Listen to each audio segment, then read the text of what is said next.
Hello, welcome everyone. This is a session about Drupal performance benchmark, and our idea here is not to give you, well, right from the outset, it's not to give you recipes. So if you're waiting like to tell you how to configure Nginx or how to configure Varnish, we're not going to do that here. Tomorrow we can do like kind of a buff, and you can come with your problems and we will discuss it and try to solve it. And also, we will show you the tools in action.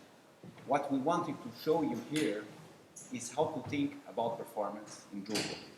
Because most of the times, when you, for instance, when you go to the high performance group, there are a lot of people that arrive there, I have this problem, do I need to use this tool like BlusterFS, or do I need to use Nginx, or I need to use sharding, or do I need to use NoSQL, stuff like that.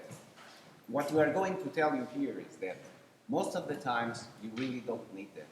You can get a lot done with very simple tricks and very simple ideas using the tools. Okay? So you have to develop kind of thinking about performance. And that's what we're going to talk about here. We'll show you. Of course, we'll talk about the tools, but mostly we'll talk about the way of thinking and how we should approach the performance problem. So, first of all, the introductions. This is Rodrigo. Hi. I'm Antonio, and this is Pedro. Okay. So, this is our Twitter handles and also our pages on Drupal.org. And on this presentation, we'll kill a lot of sacred cows. There are a lot of sacred cows in Drupal performance because people think they have to use this type of vendor stack or that type of vendor stack. And we will show you that you can do a lot with very simple things and mostly cheaply. Cheaply in terms of time and in terms also of your operational costs. And the murder weapon will be Occam's razor. That is, when you're trying to solve a problem, you should always ask yourself first, do I really need this? Do I really need to add another tool, to add another layer of complexity? Do I really need that? Do I really need another server? Do I really need another backend, another storage solution, another storage engine? Do I really need that? You should always think in terms of the simple the things are, the better. So this amounts to the principle of least effort, which is a principle that applies everywhere in nature. There's different forms. It's like in physics, it's the principle of minimum energy. Why? Because nature uses it. So we should follow the lead and use it also when we're thinking in terms of performance. So laziness is good. You shouldn't, if you have a problem, you shouldn't try to solve it that evening. You should think about it. First, do some instrumentation, and then try to solve it. Hopefully, in the end, you will be puzzled. And being puzzled, it's a good thing, because people who obsess about being puzzled, they normally arrive at good solutions. So, the simplest, the laziest, and the easiest. That's how we should approach benchmarking. And that's what we propose here. And performance is for everyone. I mean, even if you have just a blog that has 10 visits per day, performance is also for you. Why? Because if you have 10 visits now, but maybe a post you did some time ago, it's now popular. And now, one day you have a stampede. You have 100,000 visits. So you should think about that. Okay? That is, of course, you have to adapt your solution to your problem. Okay? So if you have a blog, you shouldn't think about sharding or having load balancing or anything like that. You can have very simple solutions that will get you most of the problem solved. So the first thing, anyone here have performance issues with Drupal? You.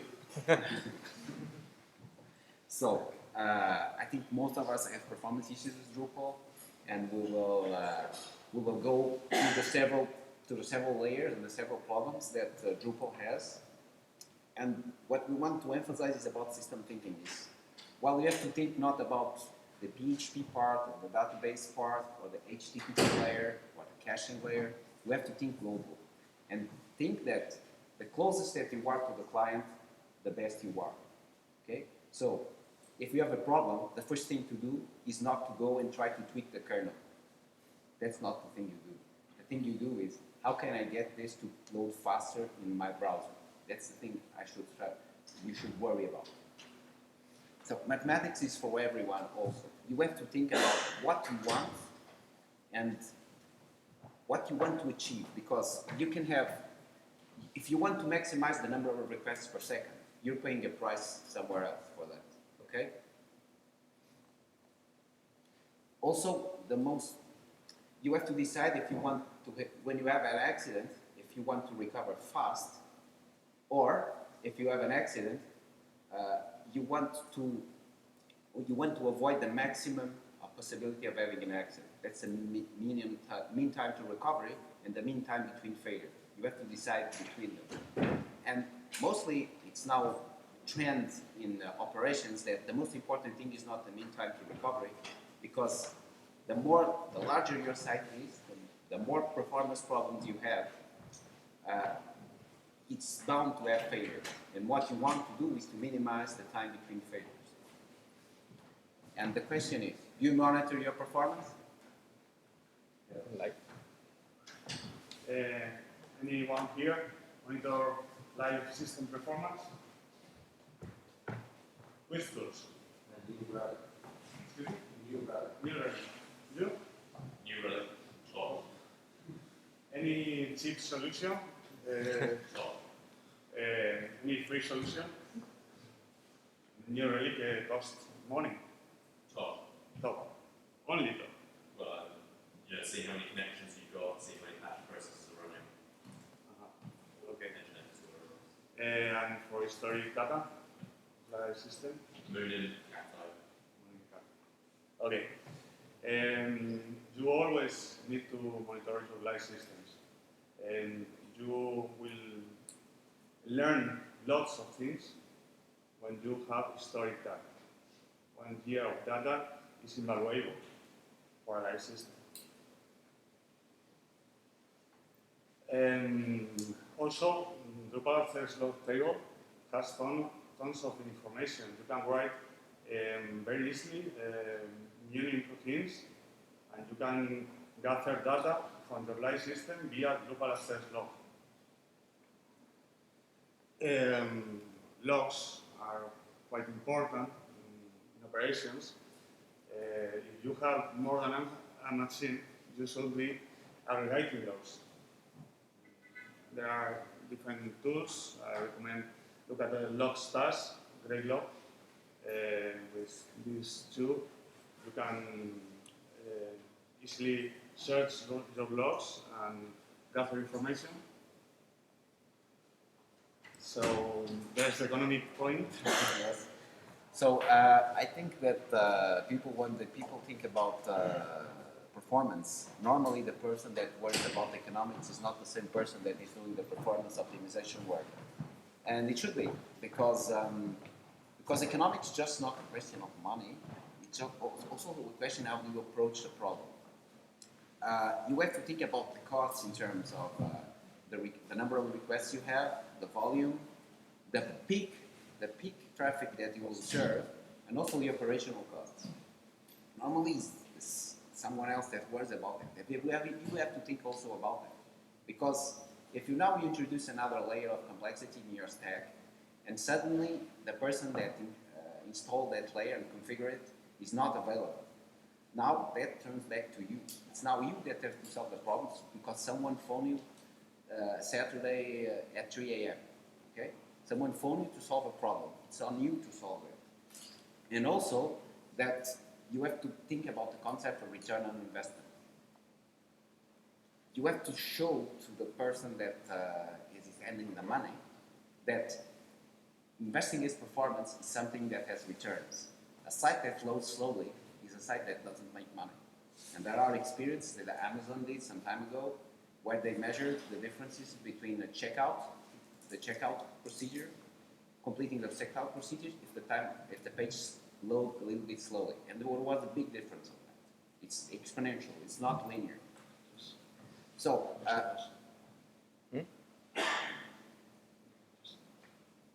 we're talking about speed here, and speed is cost-effective performance. It doesn't mean that you have to throw like more servers, more people at the problem.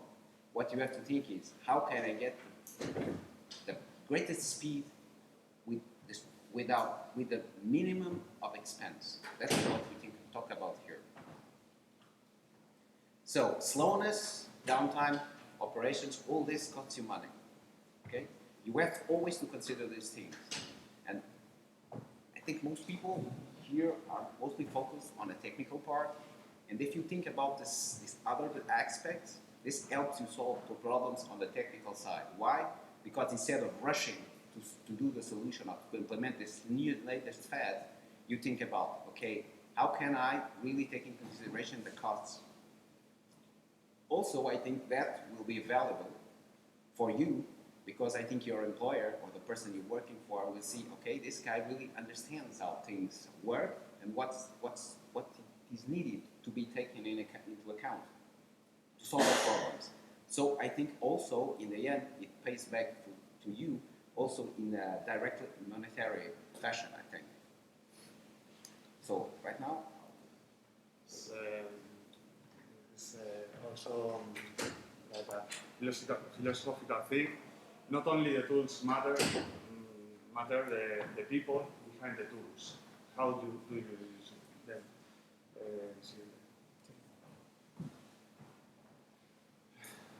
How many of you have tried to benchmark your The wall of the stack. Yeah. Okay. How to do? Only monitoring, no benchmarking. Test against your review. Yes, but theory can benchmark. It can give you how much time to spend on the on any layer. Okay. Anybody, you are using also new read? Well, yeah, but for benchmarking, we've been using HTTP-perf to replay the hash logs against dedicated duplicate server setup. Okay. But I see you are benchmarking the backend part of your stack, mainly. No, doesn't work. The whole request. It's a All the new rest? request. Yes, but you are not taking in consideration the delays of front-end loads or page loads. No. 2 of 100 people. Eh? 2 of 100 people in this room. Yeah.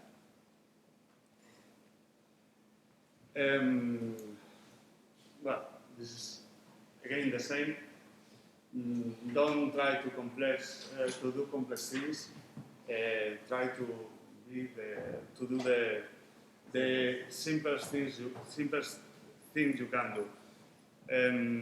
We are,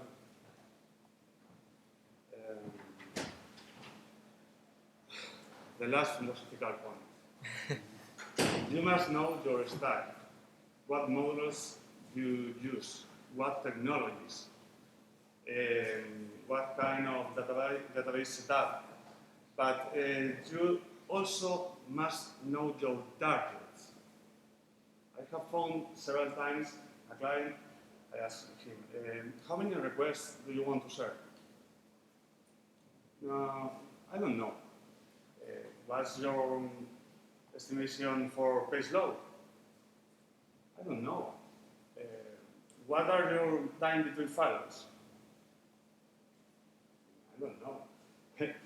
How many data can you lose in a critical file? I don't know. Clients and us as developers, operations, must have clear targets in order to achieve that. So, find where the problems are. Don't fix things that are broken. The worst, the first. If you find 3, 5, 7 issues with your setup, took the worst issue and solve it. Probably with that, you have it done. Also, only one sense of time. You cannot benchmark anything if you are changing 5 things at a time. Only one thing at a time, and please keep a log of your actions. Your mates will be grateful forever. Okay? So today we will try to dissect Drupal benchmarking. We will go from client to server, front-end to data gathering. We will not reach kernel things or file system layer because In 45 minutes, we would be here for 6 hours, at least. Okay. So, beyond development and operations, I'm a sysadmin, I'm not a developer. The two are developers, I think. Good developers are those that take all aspects into consideration, and also operations have to take all aspects into consideration. First of all, when you try a benchmark, when you are looking to do a blog post about some technology, please write down what's your test system, and if the test is for improving production system, keep it as close as production as possible. Okay. You cannot benchmark Drupal in local loopback and say, well, I'm It's very 3,000 requests per second. That's not realistic. Take advantage of configuration management systems, Puppet, Chef, CF Engine. There are several systems. You should be using that in production right now. And if you are using it in production, it helps you a lot on development and on benchmarking also. Also about test systems, keep in mind that some software has its performance tied to the number of cores or the amount of RAM. Again, keep as close as possible to production. And right now we will start with cow sacrifice. Yes, we will kill the first cow. The first cow is the cow front end. Pedro.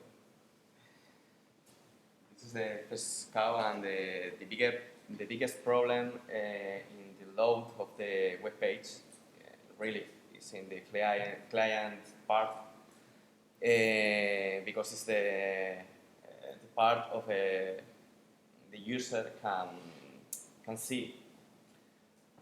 Or other is our work, but the client is other world. We can get some old PC, old Mac, and it's terrible, slowly, but this is other things. In this layer, we have CDN, but the expression logic is the key of these CDNs, and closed servers for that. This is real. This is my site, that is the news. This is 15 seconds.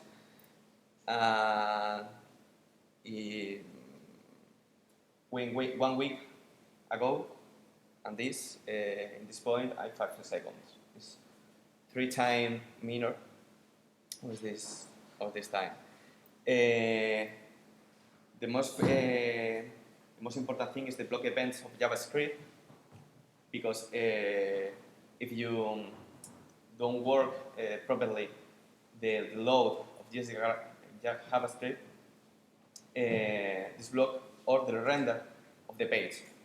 You got hit on enter in the URL and don't see anything, or a white page for seconds, and then start to render. This is a big problem. Just hit and then like Google, instant. With JavaScript, we have problem for blocking events, and for small pieces at a time, a small piece of time. The DNS resolution, the downloading time of big images, and in the data, very important is the in the mobile, the data is very important because for the 3G network is very slow, but really the images Have to be that has to be resolution, done that size. higher resolutions in mobile now. And the opening matters. JavaScript is the last that you can load, should load for that. And the tools is as now for everything, for everybody. It's Fireball, Chrome Tools, Google Speed Tracer, eSlow, and different web service that the points in the last And links. are links in the downloads the PDF. And this got the key of these technologies. Slider. Kill this code.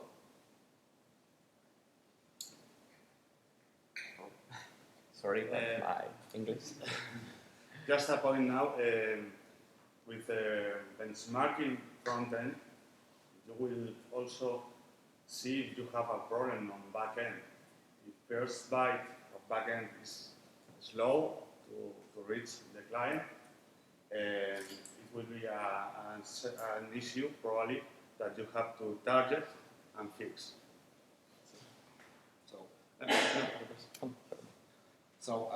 Second kind of backend is most people think that when they have a problem, they think, well, what if it just had load balancing? Now, if you add load balancing, you have another layer of complexity. And now you have to think about what's the strategy to do the load balance. Will you do round robin? Will you do list connection? Will you do consistent hashing? Okay? You have to think about it. And you have to think which is the strategy that is more adapted to your site, to your problem. There is no universal solution. Okay? You can go to following the simple thing, which is to use round robin, but usually that's not the optimal solution. Usually you have some part of your site that is heavier than the other one. And it's not linear. It's not, all pages are not equal. Some pages are slower than others. And for that, you need a solution like consistent hashing. Okay, so when you think about load balancing, it's not that load balancing, it's a magical thing. Okay, we forgot to put that image here. But there was this concept after World War II, which is called Gulf Cargo, which when there was a war in the Pacific, all those little islands, the natives, and there was military there, and there were planes that came and that brought things, supplies and all that. And then the war ended. The natives said, perhaps if we just build wooden planes, things that the supplies will keep coming. And that's what people think normally when they think about load balancing. They think that if they just put load balancing, everything will fix itself magically. And that never happens, okay? First, load balance is another layer of complexity, and then you have to think what type of load balancing you have. Back.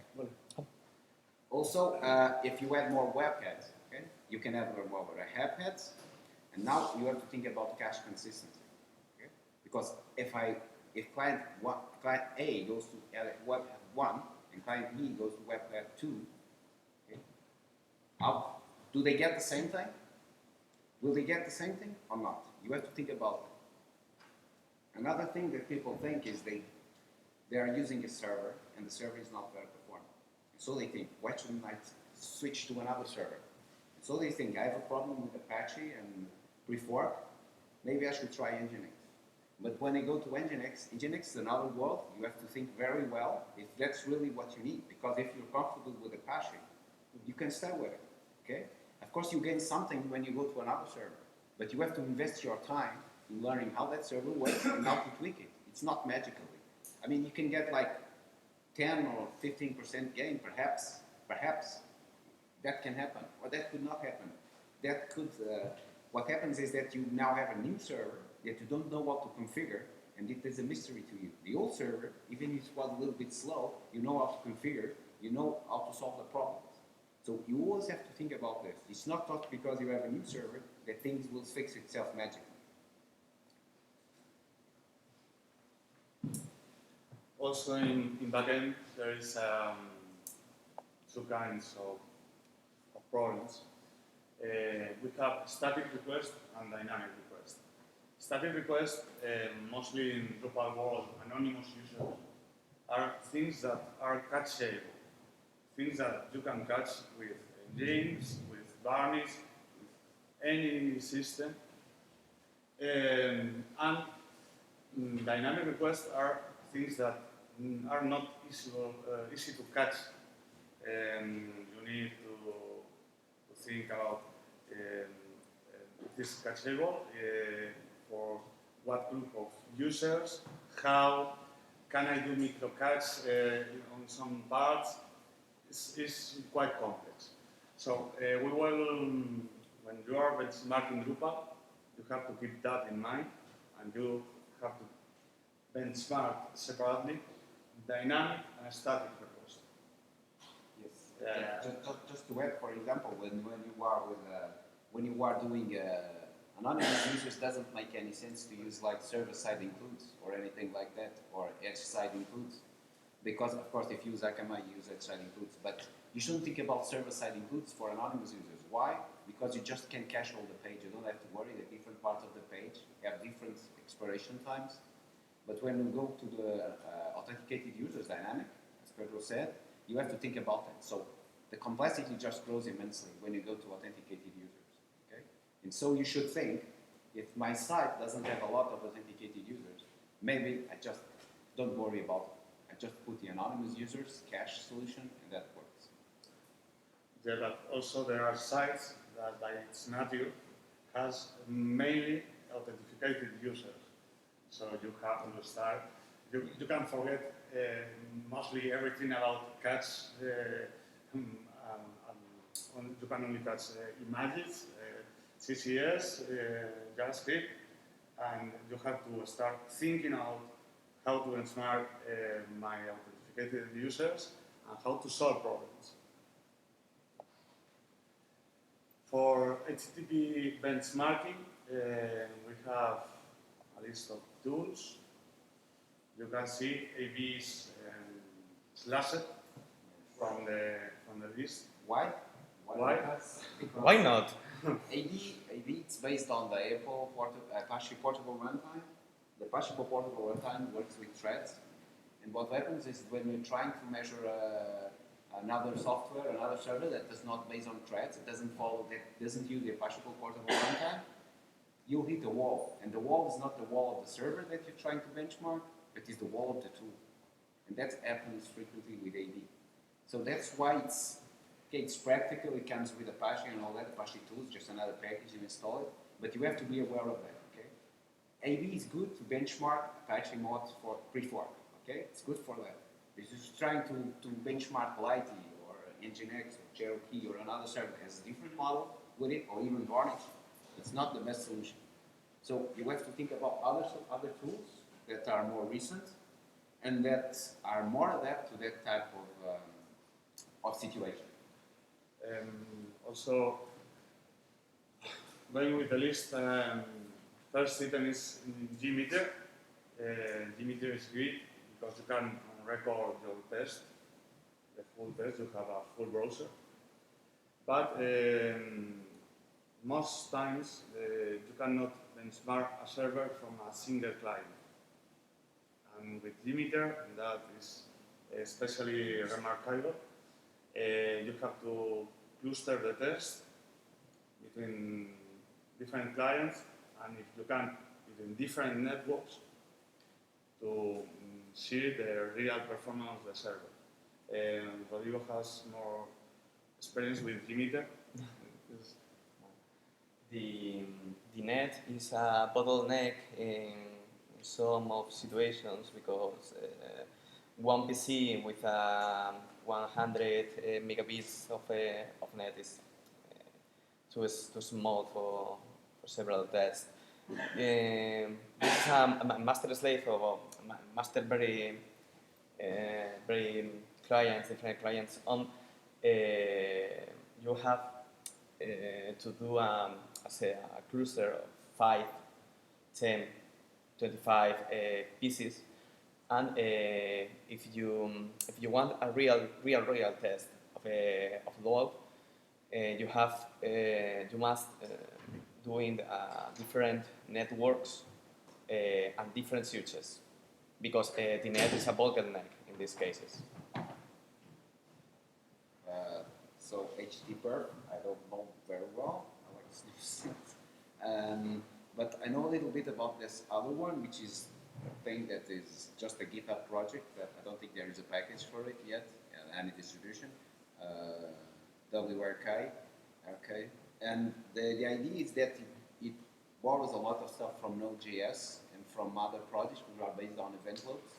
And it's particularly useful to benchmark stuff like Lite or Nginx. It's not very, it doesn't have a lot of features, it's very simple. You can say how many threads you want to do and how many concurrent connections you want to have and how many requests. And for doing authenticated users, you can do it, but you have to script it because you have to send the HTTP headers for the cookies. Gatelink, it's a new thing. It has a few months, I think. It's more or less, poses more or less as a replacement for JMeter, because JMeter is nice, and it allows you, for instance, to integrate with your, if you have a continuous integration server based on Jenkins, then you can integrate JMeter with Jenkins. This is very good because when you add new code, you can also do not only regression tests, but you can do performance tests and see what happens. Gatelink is written in Scala, which is a language based on the JVM, and the great advantage over JMeter is that it's scriptable. Like JMeter is just an XML file, it's a block of an XML file you get at the end, the config.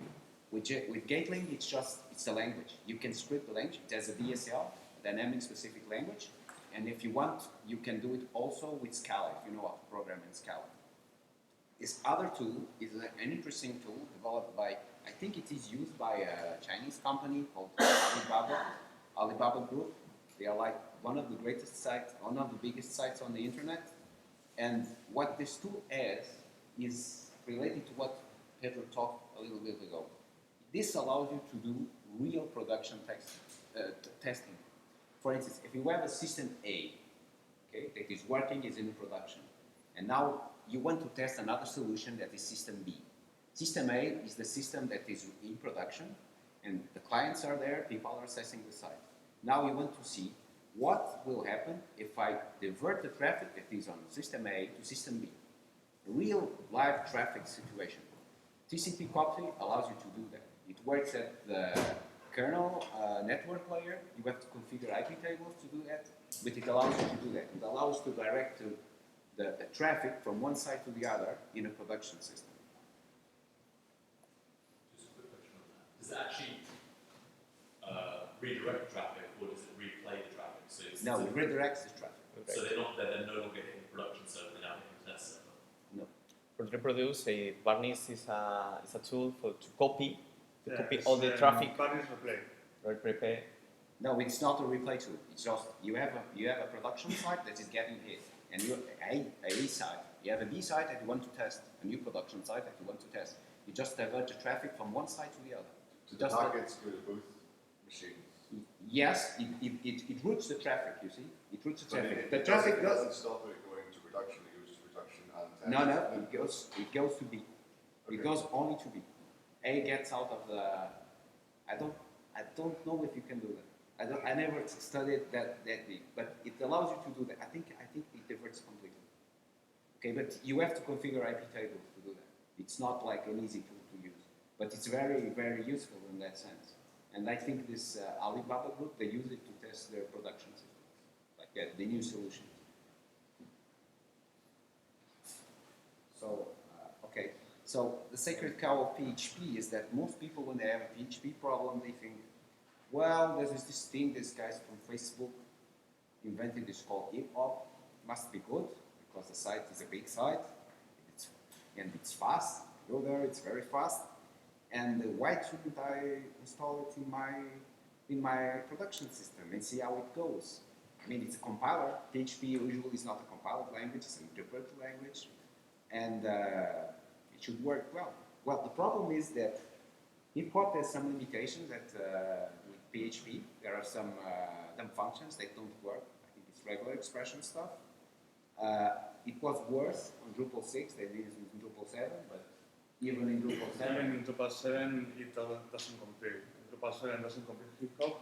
As far as I know, I haven't read anything saying the in the recent past. So hip-hop do what APC do, but in a fast manner. Yeah, it compiles your code. Compiles the code. Rodrigo? No, non abbiamo parlato. No. Well, I just want to say that hip-hop has a problem, which is it uses about 4 or 5 libraries, and those libraries are hacked, meaning they are not the libraries that come from upstream that you can get in your Linux distribution or FreeBSD distribution or whatever distribution you're using, but they are libraries that modify. Most important is the lib event library, which they modify. So, right now you have several problems. You have a Drupal installation that is patched to work with hip-hop. You have a bunch of libraries, 5 or 6 libraries that are also patched and that you have to maintain yourself. And then you have hip-hop, which is another server that is running and you have to send the request there and then you send the request. So you introduce a lot of layers of complexity. So I don't know if that's the best solution to use. Maybe you should think about simpler solution that will get you like 80% of the problem solved. Other trend that seems to be developing, and there are people pushing for it, is to write PHP, specific PHP extensions in C for Drupal. There is a project, I think the project is more or less abandoned. It was a project to write some function, T function or something like that, using C directly as a PHP extension. Of course, the problem is that right now you depend on a smart programmer, okay? Someone that wrote that extension, you depend on. Either you do that, or you hire someone that knows how to code PHP extensions. Also, your PHP stack is no longer a regular, normal stack that you can get on your Linux distribution. It has other extensions, and if tomorrow you start a new machine to be in production, and you forget to install that extension, then you start to have strange things happen. You don't remember why. Why this machine is so slow?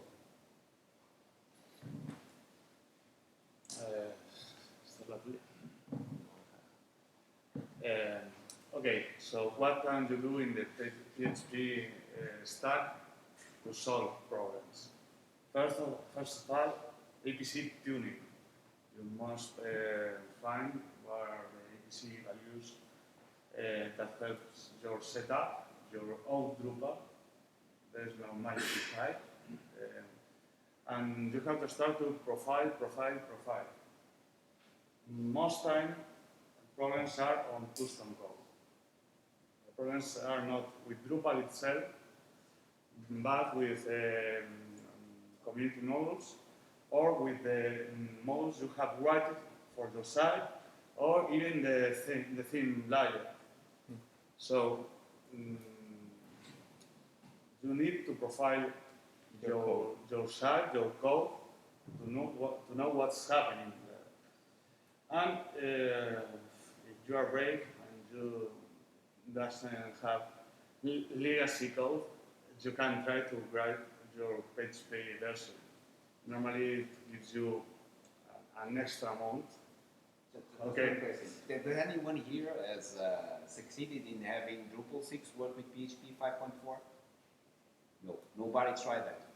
And Drupal 7 with PHP 5.4? No. Okay. So, No. You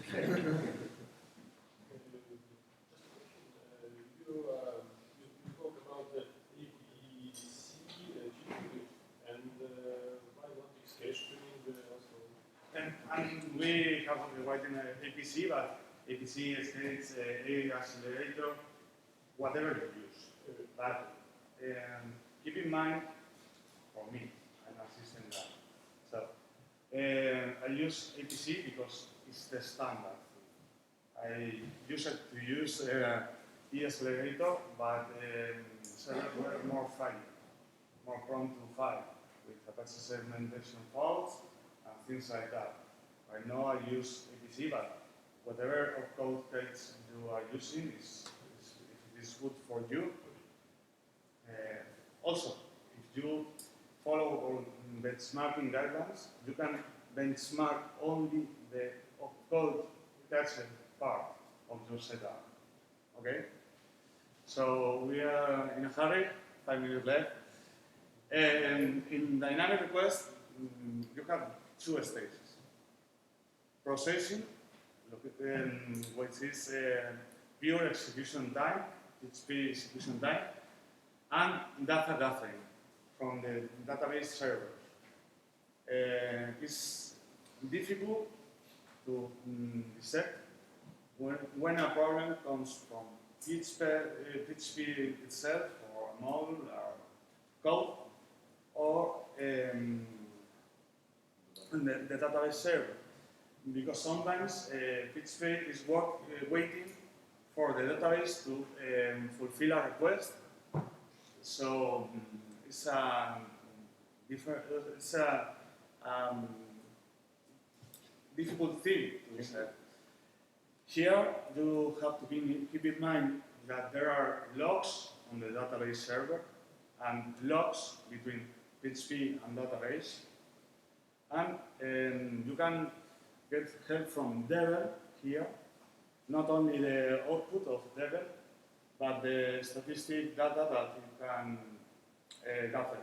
Only point, if you are planning to use Devel on production, be sure that MySQL are 5.5, never 5.1. And that's because Devel adds some comments to the SQL part, and in MySQL 5.1 and beyond, queries were not cached. So if you enable Devel on production, all your queries are not being cached by MySQL. Okay, go. For benchmarking profiling PHP, I'm not a Devel. Well, there are these tools you can use. Remember, for instance, that all those tools add to the load time of your page, so it's to use in production is a little bit tricky. Yeah. Especially because they could also introduce like security problems. But you should try to use it at least in a proper pre-production system and see how it operates. There are all those tools. They are from the oldest to the newest. See, XHProt is an extension developed by Facebook. They use it on their machines to develop. And WebGrind is just that gives you the execution time, gives you a graph of the execution time of your code. And remember that upcut cache is really, really important because PHP is slow, it's an interpreted language. You should up it as much as possible to be a little bit faster. Okay? You don't need to go all the way and go to the other extreme and install a compiler, like a hip hop, but using an upcut cache, which is a simple thing, a relatively simple thing, will help you a lot and will give you a lot of gain. Remember also that he asked about another cache solution, Xcache. What's that? Xcache? Yeah. Talk about Xcache? Xcache. Okay? So remember that Xcache, E-Accelerator, APC. They are really good because they speed up your PHP execution time, but they are really bad because they're normally the source of problems. Remember, all those things work with shared memory. And if something doesn't go right when you're working with memory, your site crashes. Okay? Apache crashes, PHP, FPM crashes, everything crashes. Okay? Just remember that you should use a solution that works for you, is fast, but also that the more standard, the better, because you will have a little bit more guarantees that it won't crash as easily as the other solution that developed by some guy in Russia, for instance. Okay, he's a smart guy, But sometimes it tries things that are not very conventional, and then it crashes your site. Sacred cow of databases. Right now, two slides. Right now, there's a lot of noise on NoSQL, the normalization, sharding databases. If you don't have a very big site, that kind of things are not for you from a start. Maybe you have a use case that could benefit from some of these, but that's not the way for the huge majority of us now. For MySQL tune and benchmarking, I recommend you tools.percona.com. Percona has a MySQL distro. In that page, they ask you for some data, what number of cores is the machine you are planning to install MySQL, what is the user you have planned for it, and they give you a config file. Far better from the distro config file. It's a good start point. Also, there's Percona Toolkit, formerly Matkit. Percona Toolkit is a bunch of tools for variable advising on the MySQL configuration, query analyzing, visual explaining queries, great tools. And that could be used with TCP DAM. So if you are interested in MySQL, you have benchmarked your site and you have said, my problem is in the database stuff, you should look at these tools. Look at the logs, and keep in mind that every engine has its strengths and its weaknesses. Also, database servers usually run better on bare metal, not virtualized servers. Okay? So, for finish, broad hardware clauses. Network and DNS are important. Static contents depend mainly on I/O and input-output. Dynamic contents depends mainly on CPU, and database contents depends mainly on RAM.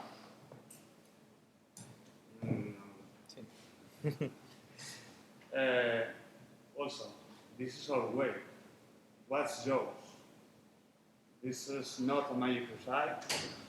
Antonio, you can finish. Yes, we don't have like a magical solution or a magic book that you can buy. It's not that we would like, that would give us money, but we don't have it really. So you have to think about your own problem, your own site. What you show here is something that is based on our experience and just a lot of, it's just to make you feel puzzled. It's like this quote from Picasso. When someone told him about computers, he said they were useless because they can only give you answers. What's important is to be puzzled and to place yourself questions. Okay. So.